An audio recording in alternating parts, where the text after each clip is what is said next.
New Delhi, October 29, 1983.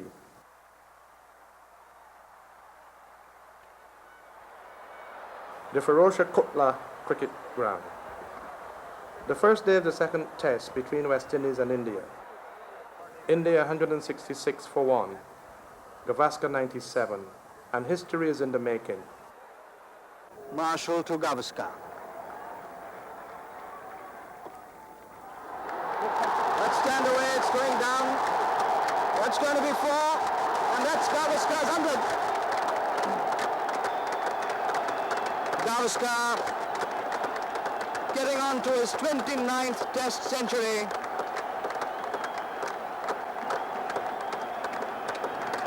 His 12th century against the West Indies, and he equals Sir Donald Bradman's record of 29 test hundreds.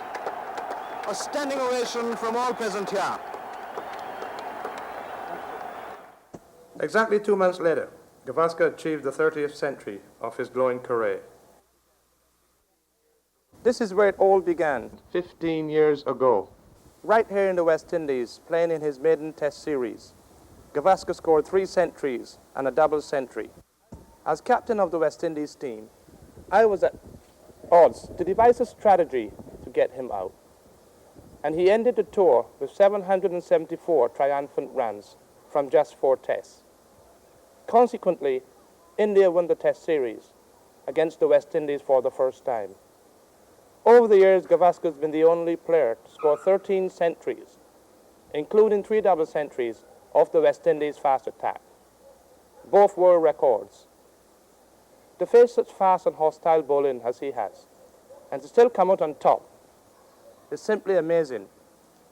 And that too, when he stands barely 5 feet 5 inches. Playing cricket at the highest level requires 3 attributes: ability, application, and temperament.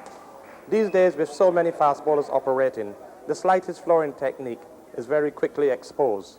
Fast deliveries at 90 miles per hour or more are a common occurrence. At such high speed, the ball takes less than half a second to travel the length of the pitch. In other words, a batsman has less than half a second to judge the line and the length of the ball, decide on course of action, and execute his shot. All that has to happen in less than half a second. Think about it for a moment. Still, the finest technique can be of no use if one does not have the temperament or the ability to accept and cope with the kind of nerve-wracking tension that exists at test level.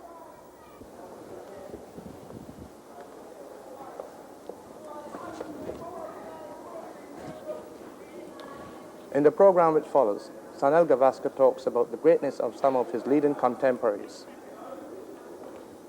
What are their uniqueness? What sets them apart from others? Important facts about their careers. These are the things Gavaskar will discuss. He will also demonstrate and analyze the one shot of each player, which in Gavaskar's view are the player's most notable shot. You will see these players in actual test matches as Gavaskar discusses them. So I hope you will sit back and enjoy this program, because you're about to see a fascinating montage of some of the great batsmen of the 70s and 80s.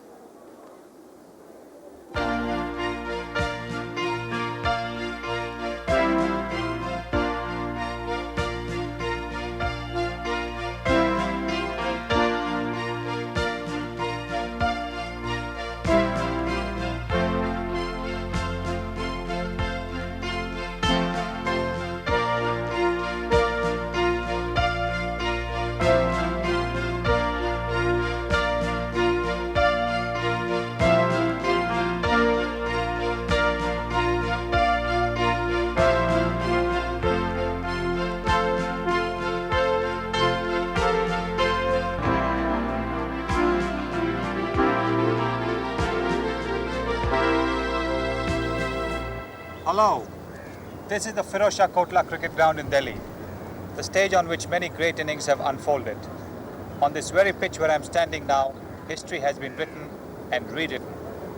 The greatest of them have come here and performed their parts in the endless drama of cricket. They are gone now. The crowds have come and cheered. they too have gone. What lingers on is the memory of those events. Who can forget Viv Richards' first Test century, a colossal 192 not out that was put together right here a decade ago. In 1960, Mushtaq Mohammad, that great stalwart of Pakistani cricket, got his first 100 against India here on this ground at the tender age of 19. The following year, Vijay Manjrekhar's onslaught on English bowlers with an unbeaten 189, or Tiger Pataudi's unbeaten double century a few years later, also against England. It was here in 1981 that Geoffrey Boycott scored his 105 and surpassed Sir Garry Sobers's record to become the highest scorer in Test cricket. And of course, this ground has proved lucky for me as well. This is the same pitch on which I got my 29th century a year ago. For all the great players who have had some association with this Kotla ground, there are a few who have never been seen here. The most notable absence in recent times has been that of Greg Chappel, the great Australian who retired earlier this year. In fact, he never played in India, and Indian crowds are the poorer for not having had a glimpse of that dazzling player at his art. Right from the beginning to the very end, Greg Chappell's career was a glittering one. In 1970, during the Perth Test between Australia and England, Australia were in a terrible disarray against the menace of Jon Snow. Replying to an England total of 397, the home team was reeling at 107 for 5. England had their tails up, the Australians sensed doom. At this juncture, in walked a tall, slim 22-year-old newcomer. Jon Snow immediately welcomed him with a bouncer. But by the end of the day, the tables had turned. The newcomer had rescued Australia with a brilliant century on that, his very first Test appearance. Thus was launched the illustrious career of Greg Chappell, which sparkled in every facet. Greg Chappell was essentially a front foot player who was considered the best in the world when he was at his peak. Greg made on-driving look so easy, when in fact the on-drive is the most difficult shot to play in cricket. Mainly because the batsman stands facing the offside, and for him to play the on-drive, he has to open up. Cricket is a sideways game, and when he opens up, the shoulder goes this way, the body opens up, and when one is playing the drive, one is not sideways on as one is asked in coaching books. And that's why the on-drive is the most difficult shot to play in cricket. One of the most memorable centuries of Greg Chappell was at Old Trafford in 1977. Greg scored more runs in Test cricket than any other Australian. He scored 100 or more runs 24 times in Tests. He established the world record for scoring the maximum number of runs in one Test when he scored 247 not out in the first innings and 133 in the second against New Zealand at Wellington in 1974. In that match, his brother Ian also scored centuries in each innings. In January 1984, playing in his 87th and final Test, Greg bid farewell to the Test arena with a marathon innings of 182, thereby becoming the first Australian and only the sixth batsman in history to pass the milestone of 7,000 Test runs. That innings also made him the third player after Duff and Ponsford to register a century in his first and the last Test innings. In the same Test, he took 3 catches also and now holds the world record of 122 Test catches. Bob Willis now, and here's Greg Chappell. And there it is. A super shot and a super innings. What a nice way to bring up 100 with a vintage stroke. Copybook stuff, and the pavilion rising to Greg Chappell. 102 out of 188 for 7.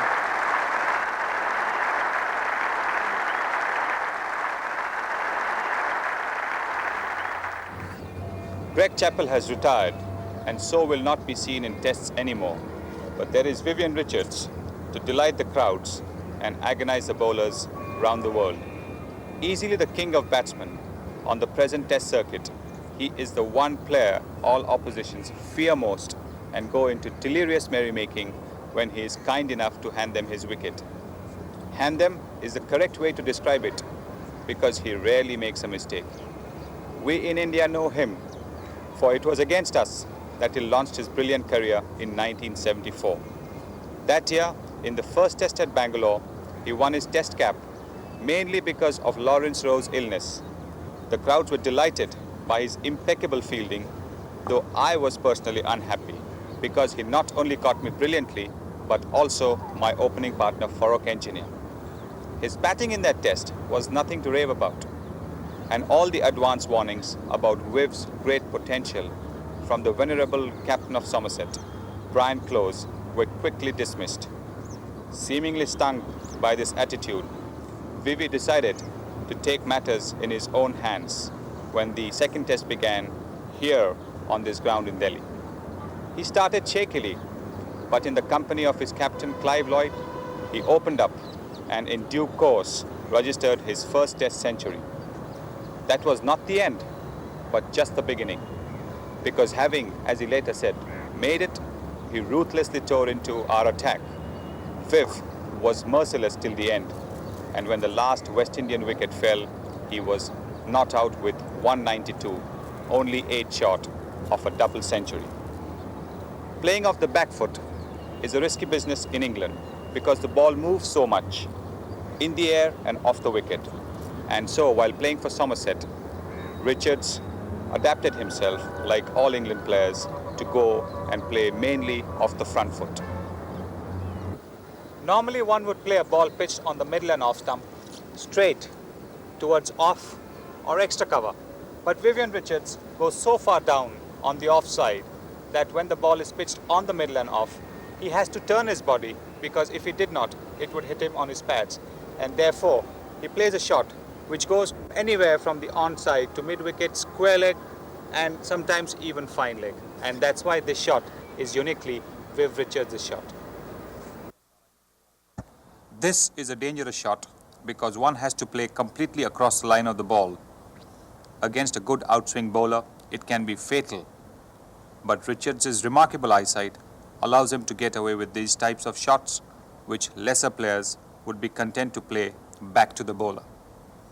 Vivian is an attacking orthodox batsman, gifted with tremendous power, exquisite timing, and the heart of a lion. He has a full array of strokes in his game, though he seems to favour the onside. His thundering pulls and hooks to mid-wicket and square leg region are full of majesty and power. Richards is committed to the front foot, but his quick reflexes and sharp eye enable him to lean back, not really go back, but just lean back and hook the ball almost in front of his face to square leg or sometimes even mid-wicket. He is the only batsman in the world who seems to be able to hook off the front foot. Most batsmen go back and then hook, but Viv Richards seems to be the only batsman who, because of his quick reflexes, has the time to go forward and just lean back and then hook in any direction that he pleases. 192 not out was Richards' first big score in tests, and it proved to be habit-forming. In England, during the 1976 series, from 7 innings in 4 tests, he plundered 829 runs. There were 2 double centuries and a century, hammering 291 of 386 balls in the last test at the Oval. Who can forget Richards' masterly 138 not out in the 1979 World Cup final at Lord's? That's a friendly full toss, and he's got it away. That's going to be his 100, yes. Beautifully placed, a full toss. A joyous Richards, a delighted West Indian contingent here. And Viv Richards going through to 101 out of this total now of 243 for 5. I still remember the last shot he played in that innings. Facing the last ball of the final over, which Mike Hendrick banged down as a Yorker, Richards quickly moved away to the off stump, converted it into a full toss and flicked it over the square leg boundary for an incredible 6. Richards inflicted humiliation on England again in 1984 in the first one-day international between West Indies and England at Old Trafford on May 31. At lunch, the West Indies were 102 for 7 and in the dumps. Soon after lunch, there were 162 for 9. However, Richards was still there with 96 and looking supremely confident when the last man, Michael Holding, joined him. In the final 15 overs of their allotted quota, Richards went absolutely berserk, unleashing an incredible array of strokes with awesome power that shred the England attack into pieces.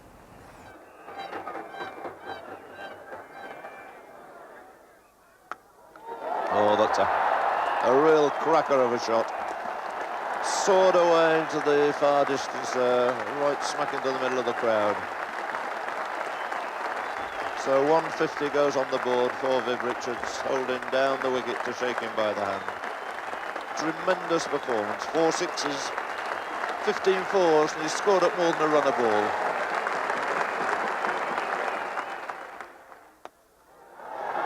And that means that's gone a magnificent 6, right over the top.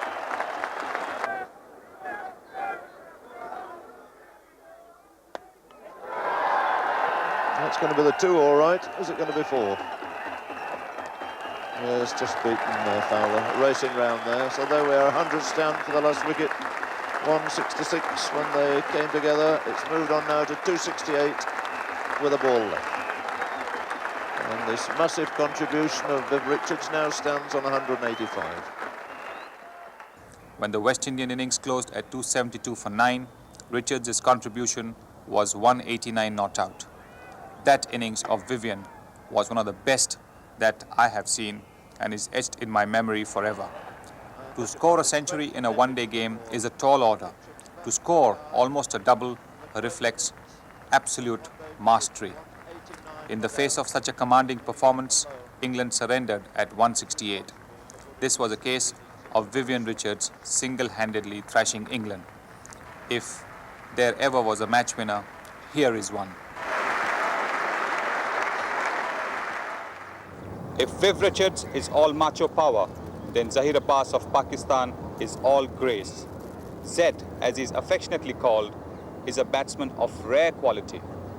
He has run hunger, immense concentration, and the technique to go after the best of bowlers. And he does so in style. Zaheer announced his arrival on the test scene with a monumental 274 against England in 1971. That was only the second test of his career and the first he was playing in the difficult English conditions. Right from the beginning, his mastery was complete.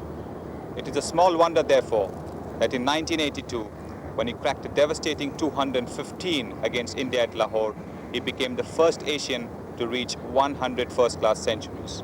Only 19 other men have done it in the entire history of cricket. In 1983, when Pakistan visited India for a short series, Zaheer captained his side due to the shin injury of Imran Khan.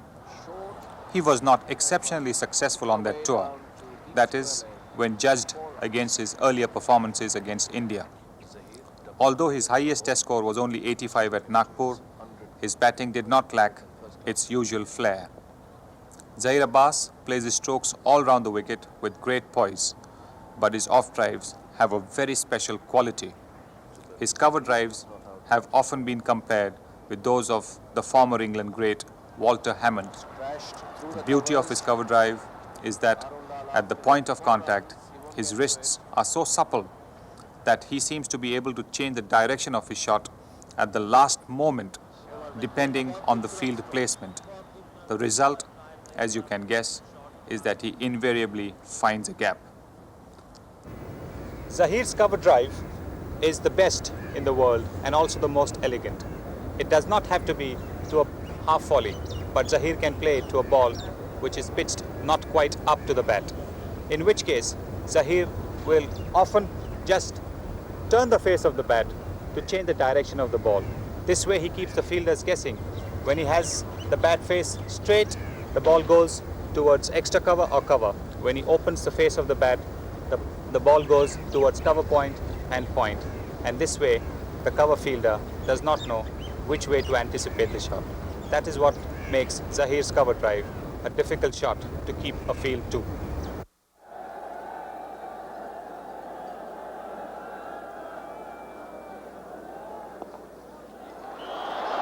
That's pass fast diving wing Sarkar in the gully, going to the deep backward point boundary, 4 runs.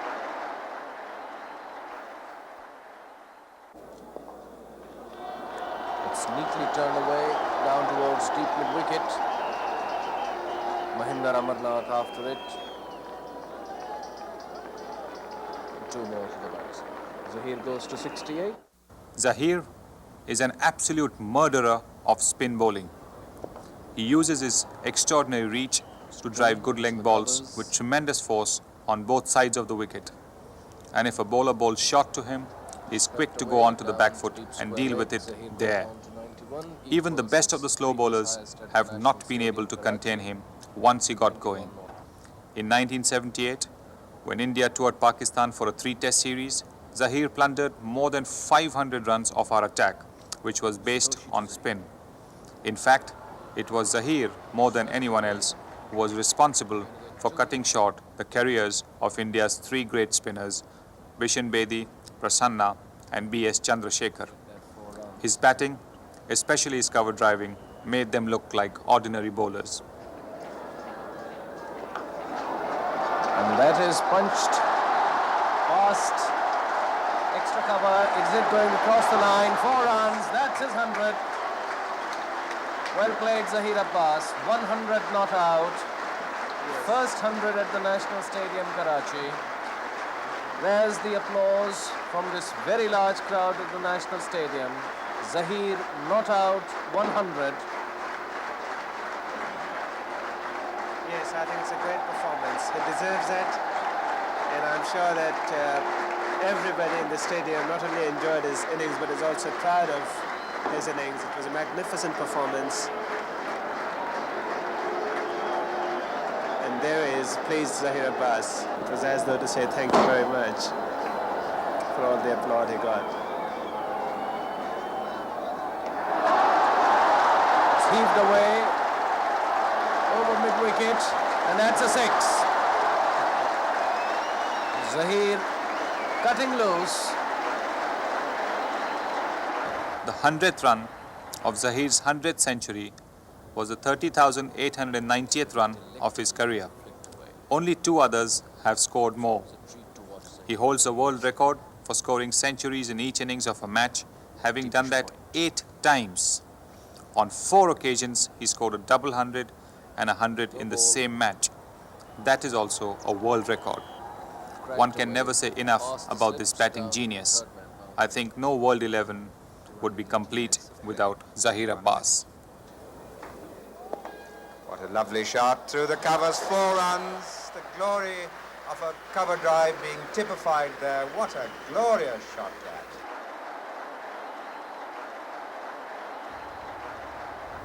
Tall, lean and curly-haired, David Gower is perhaps the most gifted batsman to play for his country since Dennis Compton.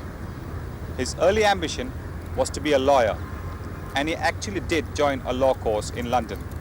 But cricket got the better of him, and 1 year later, he abandoned his judicial pursuits when Leicestershire offered him a chance as a professional cricketer.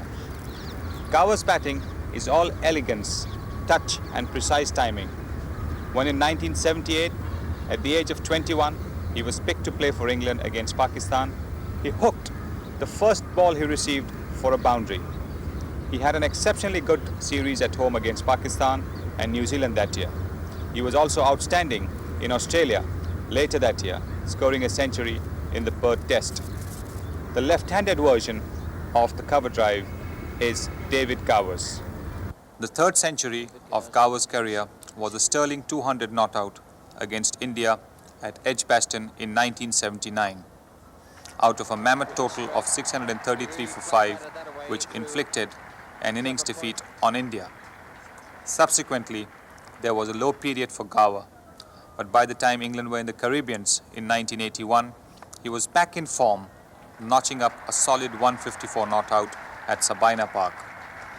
Gower enjoys pulling very much, though I think his cover drives have more sparkle because it is here that he gets everything together. For all his natural ability, Gower has not fulfilled the promise he showed earlier. He has not amassed very many big innings one expected of him.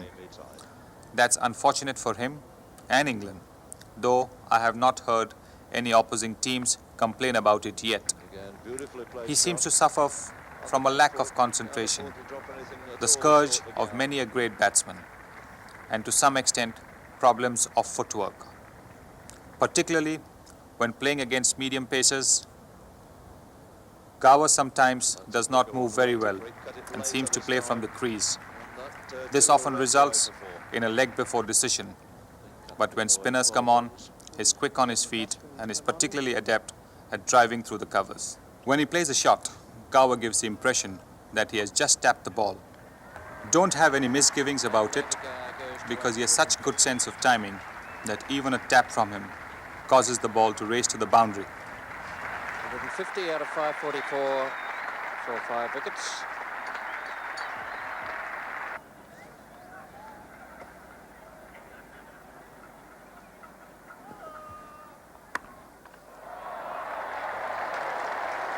Showed good judgment today, Gower, in the ball that's pitched just that little bit short, but he certainly is being assisted by having drawn bowling and attacking Test match bowler.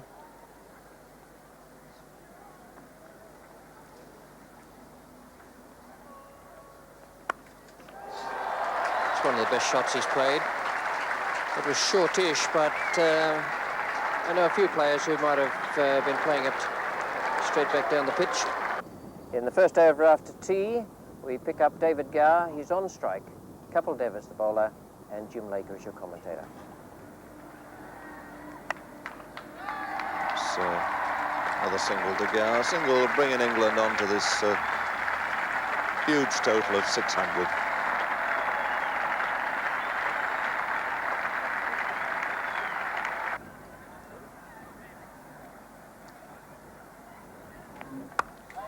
Short, it's hooked away, but hooked away safely. There are two men back there at deep square and long leg. And he's got a thickish edge, that's going to race away. And 200 runs to David Gower. One or two invaders, and the members here in the pavilion and the crowd, a goodly crowd here, have thoroughly enjoyed this innings of David Gower.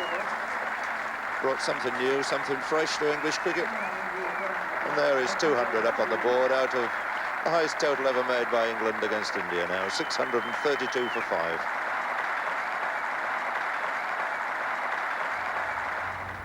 That was Gower power for you. The first Indian to record a century against all opposing sides is the 5 foot 4.5 inch genius Gundappa Vishwanath. No one in the world has consecutively appeared in tests more than he has. And that says volumes about Vishy. Currently enjoying a much-needed hiatus from cricket, he has thwarted the best of the bowlers on his heyday. He is one of those few who have the honour of scoring a century on their test debut. It is now history that he failed in the first innings, being caught off bat and pad for a duck of Alan Connolly's bowling. But Vishy came back in the second innings to hammer a scintillating 137. And what a hammering it was. Exactly 100 of those runs came in 25 boundaries. Like Zaheer, Vish is a wristy player with perfect balance and fantastic placement of his shots. It is his iron wrists that allow him to steer the ball at the very last moment in the exact direction of his choice. Though his cover drives are real gems, his square cuts are something unique. In the 1970s, the one shot that one could call exclusively or almost exclusively Vishwanath's was the square cut. He could again play it any way he wanted. When he played it earlier, he would play it to the right of cover point. When he played it late, he could play it to third man. Or when he wanted to really give it the thump, then he would play it between third man and cover point, which gave third man on the boundary no chance, even if he was within 5 yards of the boundary. The uniqueness of the shot was that Vishy never really leant onto the ball as much as the coaching books would have it.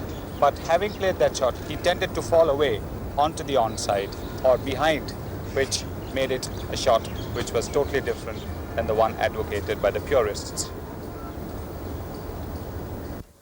While everything about Vishy's batting is touch and placement, the square cut is the only shot where he uses power. And after executing this shot, it tends to fall away to the leg side. The square cut has got Vishy a lot of runs. He seems to have some special preference for this shot, so much so that he tends to play it at times to deliveries not always suited for square cutting. The result is that he has only about 14 centuries in tests. He has often either got out in the 90s or simply run out of partners. Otherwise, his haul of centuries would easily have been about 20. It is not generally known that whenever Vishwanath scored a century, India either won the test or drew it. So heavily has his team depended on him. A case in point was the Lord's Test in 1979. India had been bowled out for a dismal 96 runs in the first innings. England declared their reply at 419 for 9. We seemed headed for an innings defeat when both the openers were back in the pavilion with only 99 on the board. Vishwanath joined Vengsarkar at this stage, and through their determined efforts and a solid 210-run partnership, India reached 318 for 4 at stumps and saved the match. In the process, both got centuries. Earlier, in 1976, when India made history in Trinidad by chasing a target of 404 runs in the 4th innings of the test and winning it by 6 wickets, it was mainly Vishy's 112 that brought us that honour.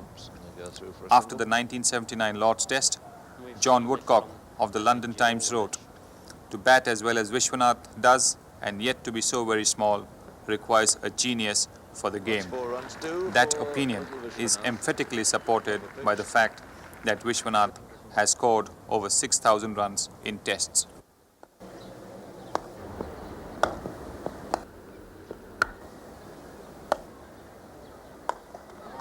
There it is. Hundreds coming within a few minutes of one another. 3 to Vishwanath takes him to 101. So within minutes, these two players, Vengsarkar and Vishwanath, have received the acclaim of their teammates from the balcony. In present-day cricket, the emphasis is clearly on fast bowling. With the ball taking only about half a second to reach the bat from the moment it is delivered, a quick eye of the batsman is a very big plus. If the batsman can adjust the ball, say 1/10 of a second sooner, he already has a tremendous advantage because it means he has a 1/10 of a second more time to play his shot. Viv Richards of South Africa had that unique ability to adjust the ball correctly a fraction sooner than perhaps any other batsman during the 70s, which meant that he had more time to play his shots than anyone else in the game. Add to that his impeccably correct technique, and what you have is a batsman of truly awesome potential. Garry, as an opening batsman, had all the shots in the book, but that did not satisfy him. So he invented one, the lofted off drive. That shot is uniquely Garry's, and besides fetching him many boundaries, it also gave him the sweet satisfaction of watching other players copy it and use it with a fair degree of success. Politics being what it is, no one has played a test series with South Africa in the last 14 years. Garry, therefore, had to be content playing county cricket in England for most of his career, and Hampshire County were lucky to have his services for opening their batting. This shot, the lofted off drive, was invented by Viv Richards. Before that, batsmen, when they were in search of quick runs, would tend to loft the ball over to the onside, more towards long on, mid-wicket or square leg. But Viv Richards was the one who started the trend of players coming down the track and hitting it straight either over the bowler's head or towards the offside. And now this shot has become very popular and is being used by so many players. In this Gillette Cup quarter-final in 1972, Garry cracked a brilliant 129. With his classically correct technique, he often played attacking shots of good deliveries, and that is always the hallmark of a great player. In defense or in attack, he always looked in complete control. In 1978, Kerry Packer invited Barry to play for the World Series cricket. Though past his prime by then, in the Super Test final at Perth, Barry hammered a double century against the belligerent fire of Lilly and Thompson. The last Test series in South Africa was in 1970, when Bill Lawry took his Australian side there for 4 Tests. That series was Barry's first and sadly the last Test series. He completely dominated the Australian attack with 2 brilliant centuries, one of them achieved in the first over after lunch on the first day. He came out of the series with 508 runs for a very handsome average of 72.57. Playing for South Australia in 1970-71, he compiled a mammoth innings of 356 against Western Australia. His mastery was so perfect that 325 of those runs came in a single day. Give himself room and that's it, no problem at all. Pushed it where he liked on the offside. Takes him through to a truly magnificent 100. 100 made out of 166. And full praise too from his opponents here, Lancashire. Nobody could ever doubt that Richards seemed to be almost on his way to 100 from the first moment he took guard today. It's come in only 170 minutes, 2 sixes and 12 fours in it. Regarded as one of the most highly gifted batsmen in cricket's history, I have no doubt Barry Richards would have proved that opinion correct had he played in more Tests. It is a sad commentary on the politics of our times that the world at large did not get a chance to see this truly great batsman from Durban in South Africa. Bowled in the 56th over. Barry Richards is out bowled by Peter Lee for 129. Must certainly be one of the greatest innings played this summer in any type of competition. One of the finest pieces of batting one could ever hope to see. And look at this crowd at Dean Park rising to Richards. Wonderful innings and a wonderful sight now as he goes back into the pavilion. Here is a question for you. Who was the youngest player to score a double century in a Test? Javed Miandad of Pakistan, of course, in the 1976 series with New Zealand. Playing only in his 3rd Test, he scored 206 when he was 19 years and 4 months old. Earlier in the first Test of that series, which was his Test debut, he had already distinguished himself by scoring a brilliant 163. Javed Miandad is the one player on the Indian subcontinent who is most capable and likely to break most records. If he continues playing the way he has in the first 6 years of his career, he could possibly take his place among the world's greats one day. Born in 1957 and endowed with great aggression and complete stroke play to back it with, he was still a teenager when he represented Pakistan in the first World Cup in 1975. The first thing that struck me then was the fact that he was so small. The next thing I noticed was the authority with which he batted. Javed's batting is totally unorthodox, punctuated with daredevil strokes. That's 4 runs. Typical of Miandad.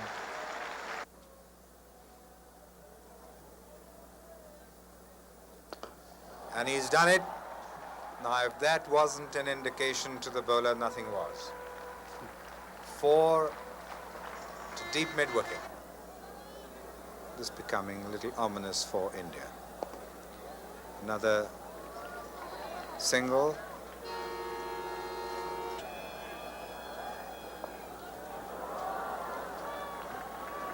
Swept away by Sandhu fielding at long leg. The sweep is Javed Miandad's speciality. Normally a sweep is played to a ball which pitches on the leg stump and is turning down outside the leg stump. But Javed Miandad made it his own shot by being able to play that sweep shot not only to balls pitched outside the leg stump, he could also sweep balls which pitched outside the off stump. And that too, he often played against a left-hander who was turning the ball away from him, which made it even more difficult to play the shot. But Javed never even hit the ball in the air.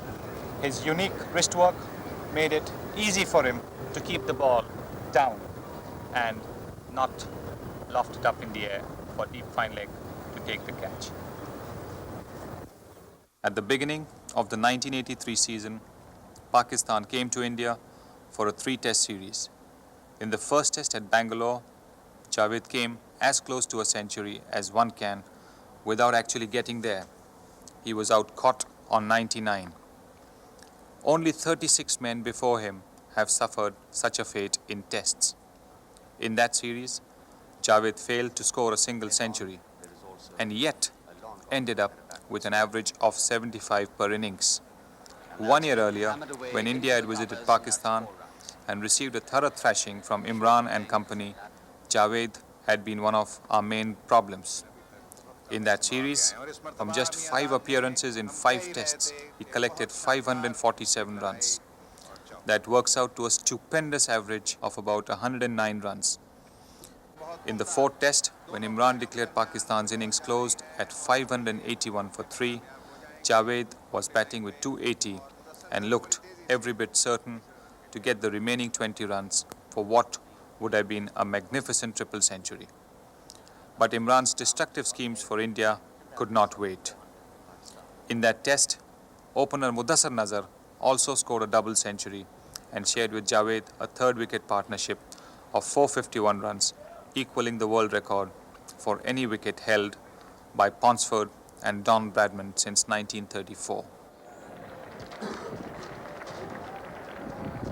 Take 2, Sandhu running round from long leg. And Miandad has got him away this time down to deep and backward square leg. Chappell Dev, and they come back for the 2nd run. Miandad requiring 2 runs for his double 100. और बहुत ही शानदार hit, निहायत शानदार छक्का जो हमारे सामने आके गिरा और किस अंदाज से उन्होंने अपनी डबल सेंचुरी मुकम्मल की, ये भी एक अनोखा अंदाज है और बहुत ही इम्तियाजी खुसूसियत एक बहुत अजीम खिलाड़ी की, जावेद मियांदाद की. Javed Miandad's unorthodox approach to batting may not find many enthusiasts among the purists, but his improvisations have obviously proved fruitful. His quick running between the wickets and stealing singles when there might be none is capable of changing the fortunes of a match. Having collected 6 centuries in tests even before he turned 22, Javed had embarked on a glittering career. On the Indian subcontinent, he is the one to be watched in the 80s. On May 29, 1982, New Zealand opening batsman Glen Turner became the 19th player in cricket history to score a century of centuries. And he achieved that in great style. Playing for Worcestershire County Cricket Club in England, Turner hammered an unbeaten triple century, 311 to be exact. What's more, he caught those runs in a single day, which makes him only the 14th batsman in the world to score more than 300 in one day. So thoroughly commanding was he that at lunch his score was 128 and at tea he was on 254 out of a total of 389. Turner is admittedly ambitious and clear-cut in his pursuit of runs. Unquestionably the best batsman to represent New Zealand, he was one of the hardest to dislodge on his heyday. Solid in defence and immaculate in technique, his greedy bat was always straight. 2 shots in particular have proved very productive for him: the off drive and the exquisitely timed drive to mid-wicket. Like Greg Chappell's on drive, Glen Turner's drive to mid-wicket was a different shot than the others. It wasn't so much a flick as a full-blooded drive. And Glen Turner, because of his grip, which not many people would advocate, was able to play the shot on the up easily than the others could. Now when he played this shot, he could hit the ball towards mid-on, towards mid-wicket, towards square leg, and also if the ball came in sharply, he could flick the ball more like a glance towards deep fine leg. And that's why this shot is Glen Turner's unique shot. Glen Turner has played only about 40-odd tests in his long career. That is a consequence of his differences with the New Zealand Cricket Council. Like Viv Richards, most of Turner's career has been away from the green grass of home. But New Zealand's loss has proved to be Worcestershire's gain. Turner's test career was launched against the West Indies in 1969 when he scored a duck. Unruffled, he has gone on to become one of the most memorable batsmen of the 70s. On 2 occasions, he carried his bat through a completed test innings. The 1972 Caribbean tour by New Zealand turned out to be the stage for Turner's glory. He scored 650 runs in tests with 2 double centuries. His highest was 259 at Georgetown. In all, he had 4 double centuries on that tour. Turner continued his run spree in England in 1973 when he collected 1,000 runs before June. Not many players have performed that feat. The last one to do it was, who else but Sir Don Bradman in 1938. In all, Turner has scored 1,000 runs in a season, a staggering 18 times. At Christchurch in 1974, when Australia suffered their first defeat at the hands of their tiny neighbour, Turner was the chief architect of that piece of history with a solidly compiled 101 in the first innings and 110 not out in the second.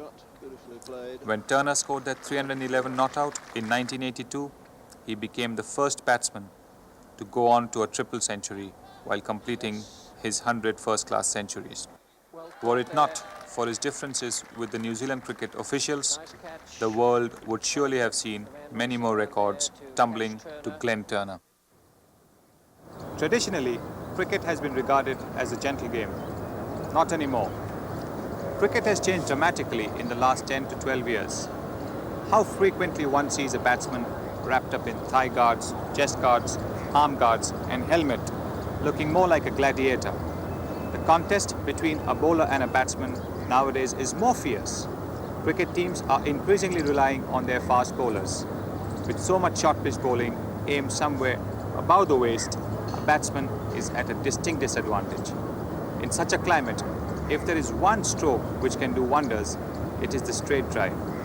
Not simply because it is the safest and generally the most productive shot, but more because it is the ultimate insult to a bowler, especially a fast bowler, to be driven straight back.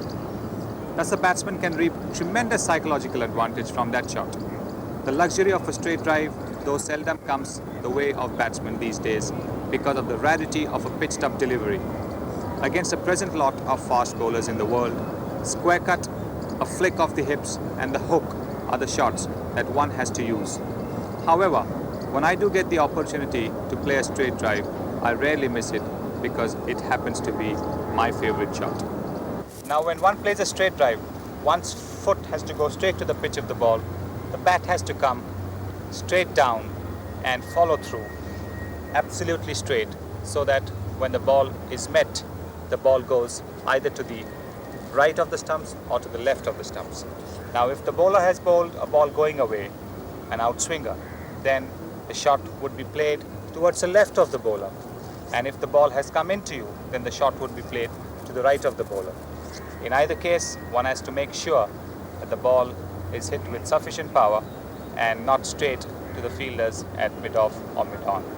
In 1983, on this ground during the course of my 29th century, when I was in the 60s, Holding pitched one up, which I promptly drove past him to the boundary. Most of the time, though, I had to rely on cuts, hooks and flicks.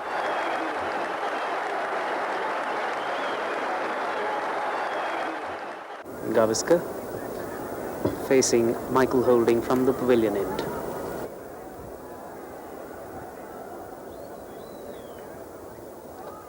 A lovely shot, 4 runs. Beautifully played off his pads.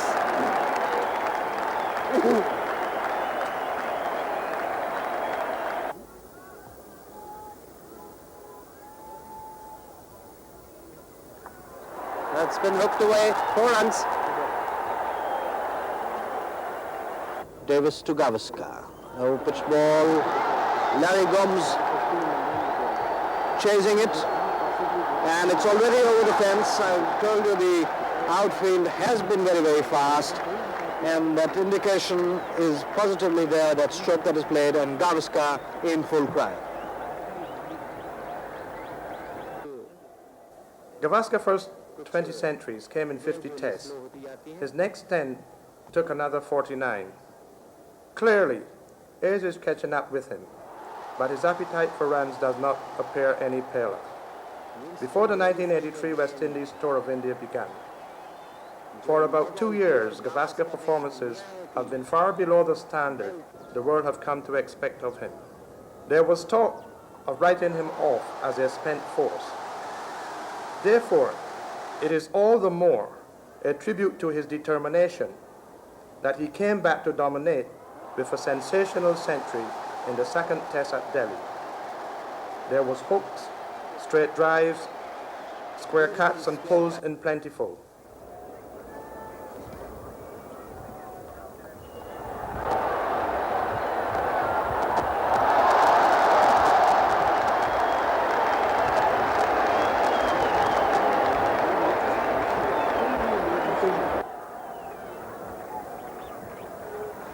Marshall to Gavaskar. Let's stand away, it's going down. That's going to be 4, and that's Gavaskar's 100. Gavaskar getting on to his 29th test century.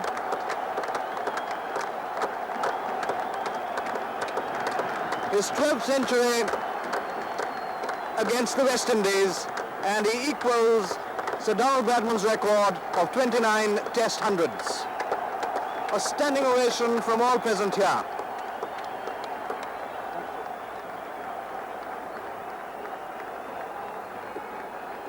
Gavaskar's 12th century against the West Indies. He's got 5 against Australia, 4 against England, 5 against Pakistan, 2 against New Zealand, and 1 against Sri Lanka. Here was the vintage Gavaskar in the course of his 29th test century, which brought him level with the great Dawn. As it happened, this was his fastest century, scored off only 94 balls.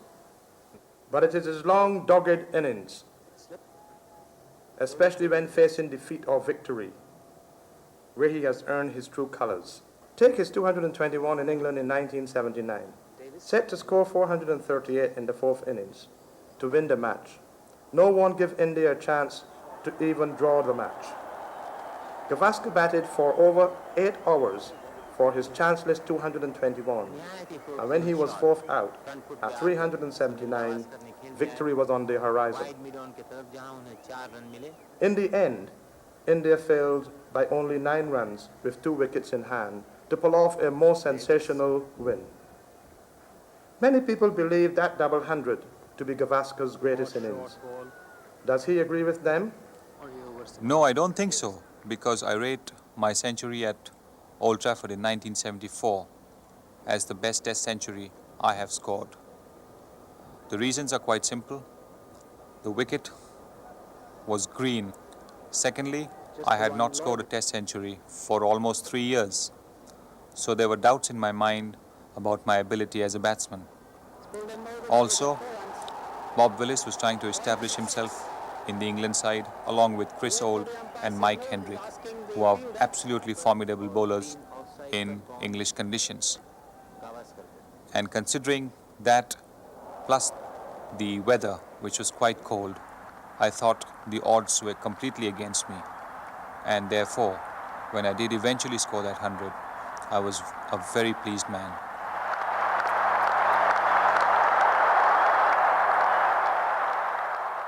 Gavaskar's 30th century came in the last test of the 1983 series. In the Madras test, when time came for India to bat, Gavaskar decided to go lower in the order and let someone else open the batting. Malcolm Marshall, seeing his chance, quickly reduced India to 0 for 2. Going in at number 4, Gavaskar effectively ended up opening anyway. About 11 hours later, when India declared at 451 for 8, he was still there with 236. This was a superb display of concentration and endurance. Over the years, Gavaskar has established many international batting records. His 236 in the Test at Madras was the highest ever by an Indian. He's the only batsman to score 1,000 Test runs in a calendar year 4 times. He has made the fastest 1,000 runs in Tests in just 78 days from 6 Tests. 3 times Gavaskar has hit centuries in each innings of a Test. However, he does not hold the highest batting average in the world, which is held by none other than Sir Donald Bradman. He does not have the highest individual score in Tests. That record of 365 runs made by me in Jamaica against Pakistan in 1958. 172 now for 5. Shastri moves to 32 and Gavaskar on 99.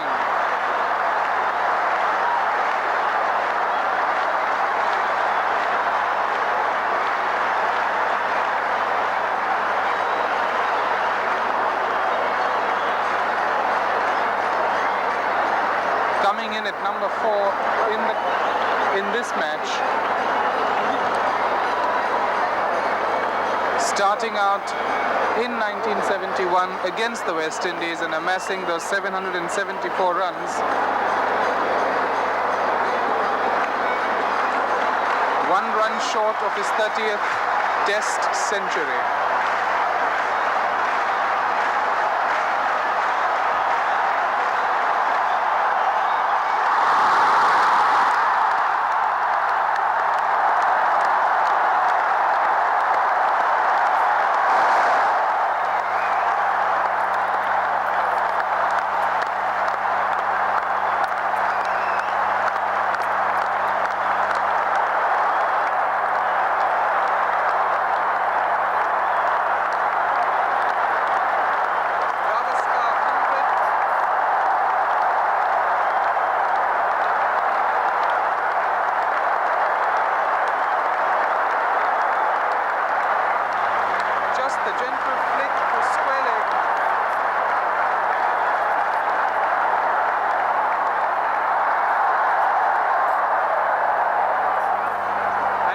What a tremendous performance this has been. With a finely tuned technique and an unparalleled temperament, Gavaskar has been the most consistent opening batsman of the post-war era. Quite appropriate then that he should be the one to have the highest number of runs and centuries in the history of this wonderful sport. About 9,500 runs in Tests. He could become the first man to master 10,000 runs. Such genius, neatly wrapped in a 5-foot 5-inch package, comes back rarely.